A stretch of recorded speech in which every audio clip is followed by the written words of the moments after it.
Good morning, Mary. How are you? I am fine, thank you. Now, we're here in Minnesota visiting you in your home. Do you want to tell us a little bit about your upbringing and where we are and how you grew up here?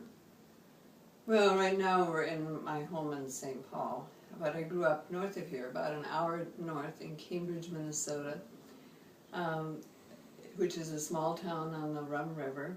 My family owned a woolen mill that my grandfather had started, and it was on the same block as our house, and both of them were right by the Rum River.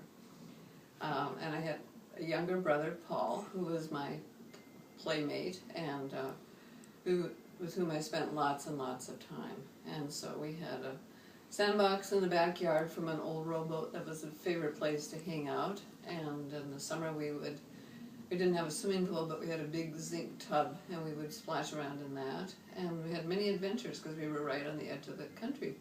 So there was a cow pasture right north of the house, about a block, and then we could walk in the woods for many miles. So one of the things I loved to do was to help Paul become a man. And one of the things that he needed to do was to know how to walk across breaking ice in the springtime.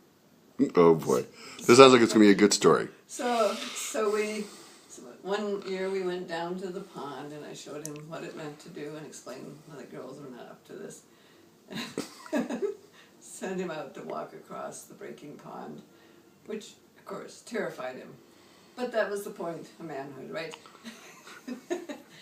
But he's still alive, and he's very grateful to me because he's very courageous to this day, thanks to being my brother.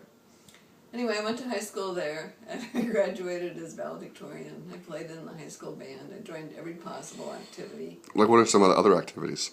Well, my cousin Eunice and I belonged to Girls Athletic Association, and we both lettered in that. But I thought it was a fake letter, so I threw it away, but she knew it was real and kept hers. I belonged to Future Homemakers of America, Future Teachers of America. I sang in the Glee Club. I was in the Debate Society. I acted in a one-act play. I was in the marching band and the concert band and played saxophone. And so it was a really busy time. And you were still valedictorian. I was still valedictorian, so it was all a good thing. Well, good. Well, we're going to continue in the next chapter with learning more about your college years and moving to New York.